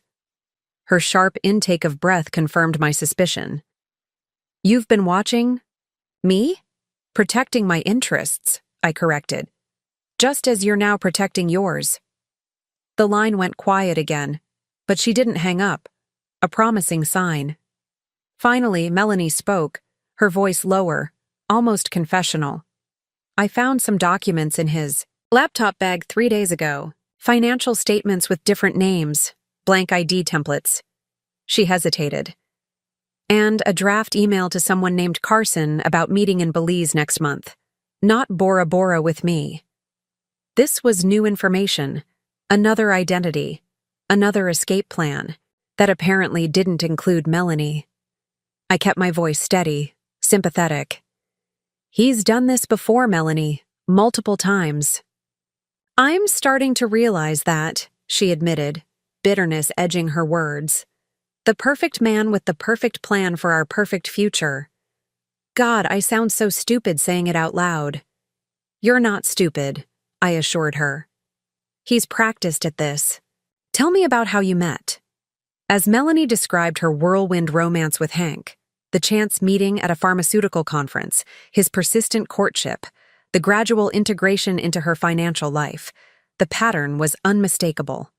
Each step mirrored his approach with me and the women before me, refined slightly but fundamentally unchanged. "Did he ask you to liquidate retirement accounts for the condo down payment?" I asked, already knowing the answer. "Yes," she confirmed. "But I only transferred half the amount he requested." Something felt off. Her instinctive caution had likely saved her from the complete financial devastation Hank had planned. I found myself respecting her awareness, her willingness to question despite emotional investment. "Melanie, I'm building a case against Hank for systematic fraud," I explained carefully. "Your testimony could help ensure he doesn't do this to anyone else." She was quiet for a moment, processing. "What would that involve?" "Documentation of your relationship, financial records, any communications showing his intent, a formal statement to authorities." I paused. "I understand this is difficult. Take time to consider." "I don't need time," she replied, surprising me with her firmness. "I want him stopped, and I want my money back." After arranging for Amy's Seattle associate to meet with Melanie that afternoon, I ended the call with a sense of cautious optimism. In Melanie, we had not just another victim, but a potential ally whose testimony could significantly strengthen the case. Vernon looked impressed. "You turned a potential adversary into an asset. People respond to respect and shared purpose," I replied, thinking of my grandmother's approach to business negotiations. Melanie was deceived just as I was. Our interests align in seeing Hank held accountable. The discovery of Hank's planned meeting in Belize added a new dimension to our investigation. Vernon immediately began researching financial connections to the country, discovering an account opened 6 months earlier under the name Carson Whitfield, with transfers totaling over $140,000. "Another escape hatch," Amy observed. "He created contingencies even within his contingencies." "Which means we need to move quickly," I concluded, "before he disappears behind offshore banking protections." As Vernon and Amy coordinated with federal authorities, I reflected on how each new discovery revealed not just the extent of Hank's deception, but the limitations of his imagination.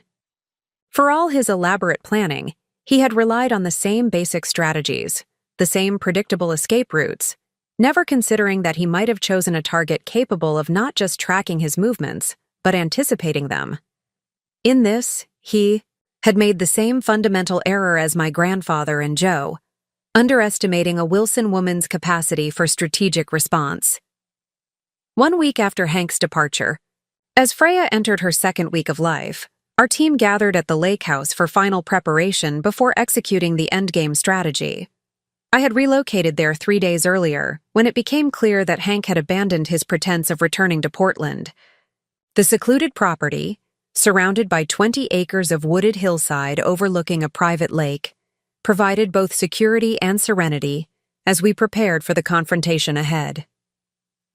The great room, with its wall of windows facing the water, had been transformed into a command center. Digital displays tracked financial movements across multiple accounts, while a central table held the now substantial evidence files organized into actionable categories. "We're proceeding on 3 simultaneous fronts," Amy explained, standing before the assembled team. "Civil action for financial recovery, criminal complaints for wire fraud and identity theft, and regulatory filings with financial authorities in 4 jurisdictions." Judith provided security updates from her position by the fireplace. "Subject remains in Miami but has made inquiries about charter boats to the Bahamas. Passport activity shows he's traveling under the Henry Wilson identity, but has accessed a safety deposit box containing alternate documentation." "The federal authorities have been fully briefed," Vernon added. "Based on the evidence we've provided, particularly the pattern of interstate activity and Melanie's testimony, they've agreed to pursue federal charges. Arrest warrants are being prepared." I listened to each report while nursing Freya. The juxtaposition of my maternal role and executive function no longer feeling contradictory but complementary. My daughter's presence remained a constant reminder of why this careful preparation mattered, not just for financial recovery, but for establishing the truth that would one day become part of her history. "What's the timeline for account recovery?" I asked, directing the question to the forensic accounting team. "We've traced approximately 82% of the diverted funds," reported Sophia Chen, our lead financial investigator. "The Seattle accounts have been frozen through court order. The Belize transfers are more challenging but not impossible given the documentation we've assembled." I nodded, satisfied with the progress. The money itself was insignificant to me. The joint accounts Hank had drained represented less than 0.3% of my actual net worth, but the principle of recovery mattered. Each dollar reclaimed represented not just financial restitution, but a systematic dismantling of Hank's carefully constructed exit strategy. "And Melanie's cooperation?" I asked, turning to Amy. "Exceeding expectations," Amy confirmed. "She's provided complete access to all communications, financial records, and has signed a comprehensive affidavit detailing his manipulation. Most significantly, she had documented his requests that she liquidate additional assets for what he claimed was their future together. This represented perhaps our greatest strategic advantage, evidence of Hank's intent to defraud not just his past victims but his planned future ones. The documented pattern transformed individual incidents of questionable financial behavior into a provable scheme of systematic fraud. As the team continued their reports, I found myself reflecting on how thoroughly we had mapped Hank's activities, motivations, and vulnerabilities. We had identified his banking patterns, his communication habits, his preferred escape routes. We had documented his aliases, his shell companies, his hidden accounts. Most importantly, we had connected with his previous victims, establishing a pattern that spanned years and crossed multiple state lines. All that remained was the final confrontation. Not a dramatic personal showdown as he might have expected from a wronged wife, but a coordinated legal intervention designed to dismantle Everything he had built. Tomorrow morning, we move simultaneously on all fronts, I instructed, my decision firm. Financial freezes, criminal complaints, civil filings. I want him to experience the full weight of consequence at once, with no opportunity to shift resources or create new contingencies. The team acknowledged the directive with professional nods. This was not revenge, but resolution, a carefully constructed response to systematic deception. Agnes, who had joined us at the lake house after her initial reluctance to be separated from Freya, watched the proceedings with wide eyes. "It's remarkable," she observed quietly. "How prepared you were for this. How quickly you've assembled all of this." "Not quickly," I corrected gently. "My grandmother established these protocols decades ago.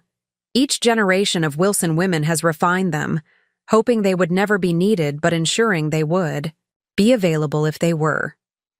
Vernon approached with a final document requiring my signature, the formal complaint naming Henry Carson Whitfield, a.k.a. Hank Wilson, as the perpetrator of systematic financial fraud against multiple victims. As I signed, I felt not anger or vindictiveness but a sense of appropriate closure.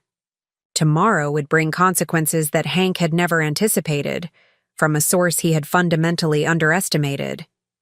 My grandmother always said that the most dangerous opponent is the one you don't recognize as an opponent at all, I told Agnes, as the meeting concluded. Hank never saw me clearly, not as his wife, not as Freya's mother, and certainly not as his adversary. That blindness had been his most significant miscalculation, and would be the foundation of his downfall. The coordinated legal intervention began at precisely 8 a.m. Eastern Time, when Hank attempted to access his Miami hotel room safe and found his keycard deactivated. By 8:17, as he argued with hotel management, federal agents arrived with a warrant for his arrest on charges of wire fraud, interstate transportation of stolen property, and identity theft. I watched the arrest unfold via secure video link, transmitted by Judith's team member positioned in the hotel lobby. Hank's expression as the agents approached told its own story. Initial confusion giving way to disbelief, then something close to panic as handcuffs were applied and Miranda rights recited.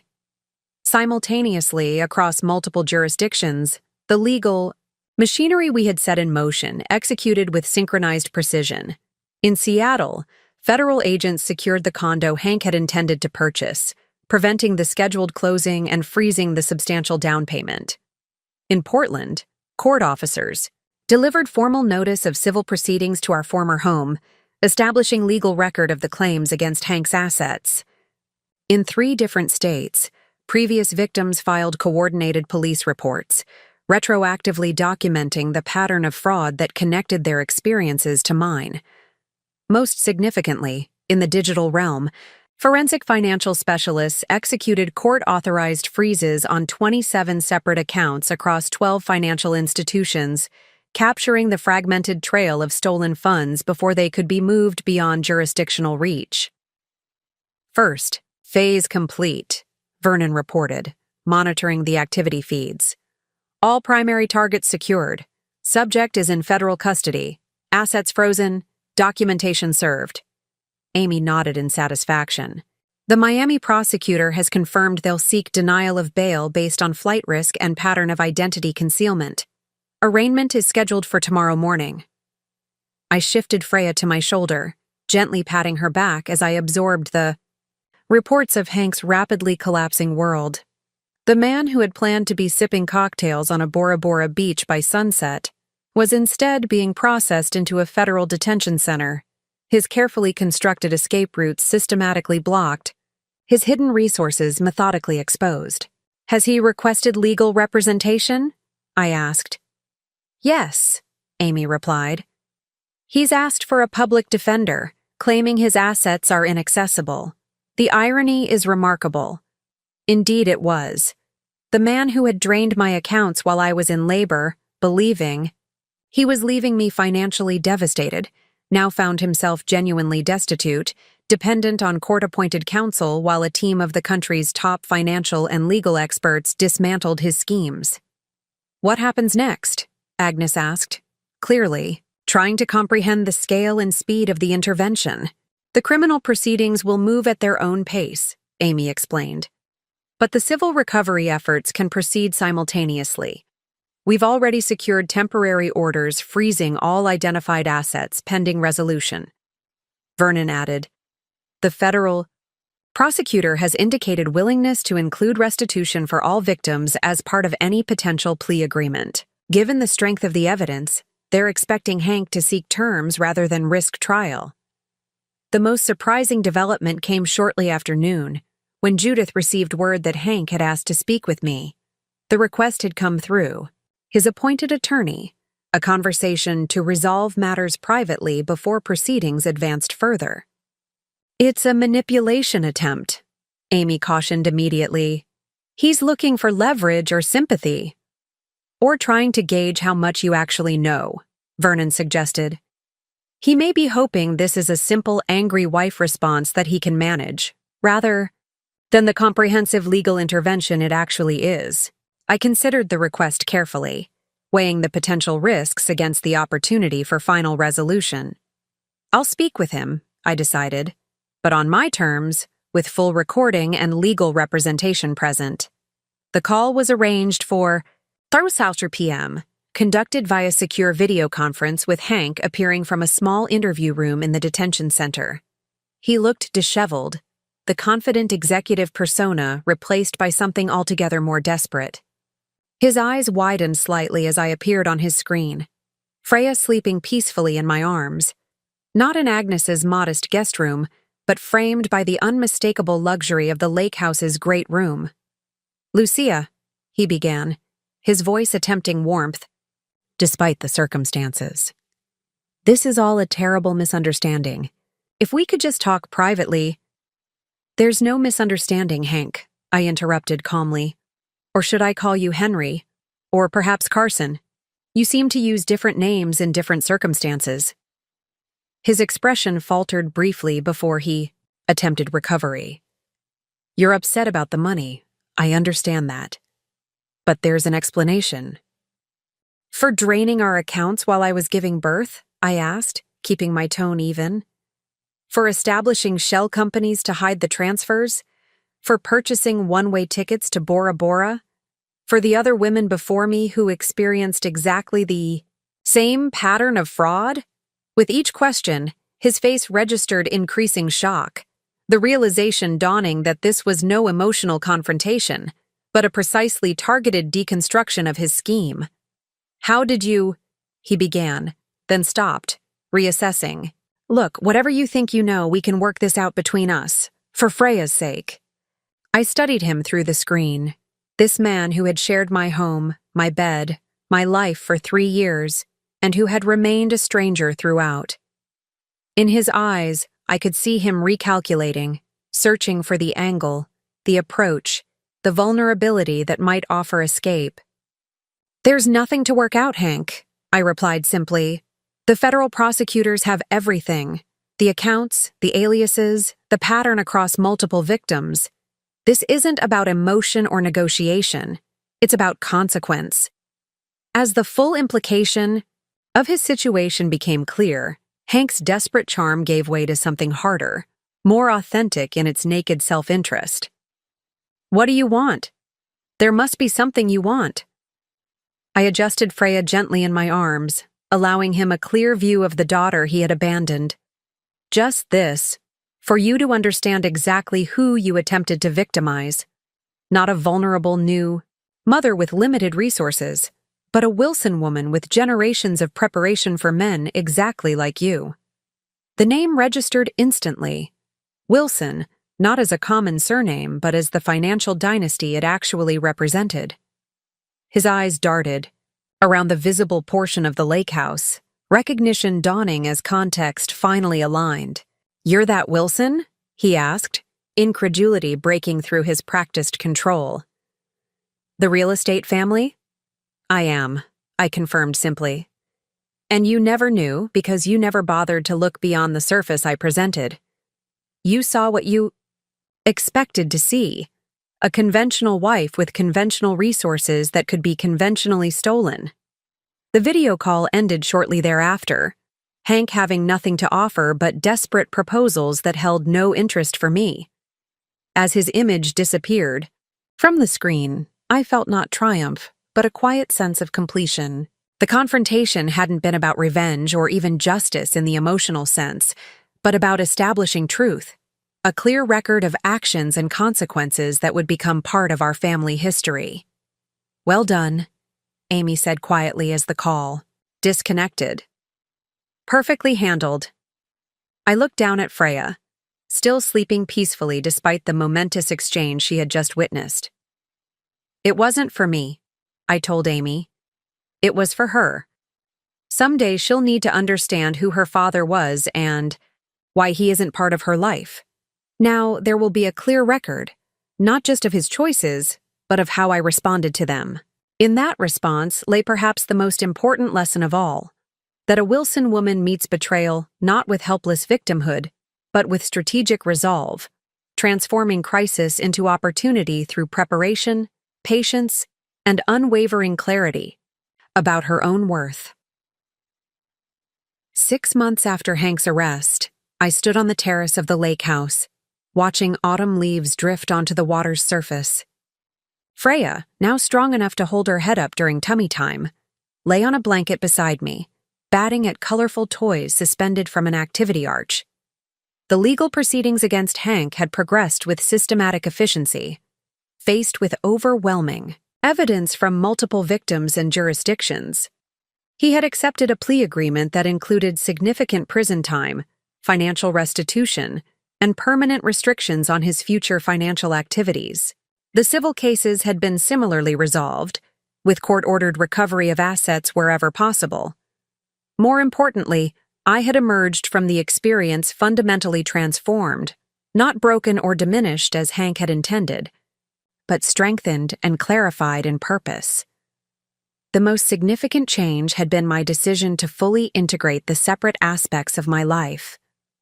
No longer did I maintain the fiction of Lucia, the marketing executive, as distinct from Lucia, the Wilson, heir. I had stepped fully into my role as CEO of Wilson Enterprises, merging my marketing agency into the larger corporate structure, and bringing my unique perspective to the family business. The best protection isn't secrecy, but transparency, I explained to the board during my first official meeting as chairwoman. 3 generations of Wilson women have built this company through strategic vision and ethical leadership. It's time we claimed that legacy openly. The press had briefly taken interest in the story. Wealthy heiress targeted by serial fraudster makes dramatic recovery. But the Wilson privacy protocols had managed the narrative effectively, focusing attention on Hank's pattern of victimization, rather than my family's wealth or business operations. Rebecca and Melanie had both received full restitution of their stolen funds, along with the other identified victims. More significantly, they had formed an informal support network, sharing resources and information to help other women recognize and avoid similar schemes. The foundation I established to support their work represented one of my proudest achievements, transforming personal betrayal into community protection. Agnes had become a regular visitor at the lake house, her initial awe at its grandeur giving way to comfortable familiarity. Her practical wisdom and genuine affection for Freya provided a grounding influence I deeply valued. "You never needed my help at all, did you?" she had asked one evening, watching me manage conference calls while simultaneously handling Freya's feeding schedule. "I needed exactly what you gave me," I had replied truthfully. "Not financial support or practical assistance, but authentic friendship during a crucial transition." As the sun began to set over the lake, casting long golden reflections across the water, I lifted Freya into my arms and pointed toward the horizon. "Your great-grandmother built our first office building on land not far from here," I told her, knowing she couldn't understand the words, but finding comfort in sharing the legacy nonetheless. "She taught your grandmother, who taught me, and someday I'll teach you." Wilson women face challenges head-on, with strategic minds and unwavering resolve. Freya gurgled in response, her tiny hand gripping my finger with surprising strength. In that grip, I felt the continuation of a lineage defined not by victimhood, but by resilience, not by what was taken, but by what was built in response. This best revenge, my grandmother had often said, is not merely surviving, but thriving in ways your adversary never imagined possible. Looking at my daughter, heir to both a financial fortune and a philosophical one, I knew that Hank's greatest miscalculation had not been choosing a wealthy target, but choosing a Wilson woman. In attempting to leave me with nothing, he had inadvertently pushed me toward everything I was meant to become. Up next, you've got 2 more standout stories right on your screen. If this one hit the mark, you won't want to pass these up. Just click and check them out. And don't forget to subscribe and turn on the notification bell so you don't miss any upload from us.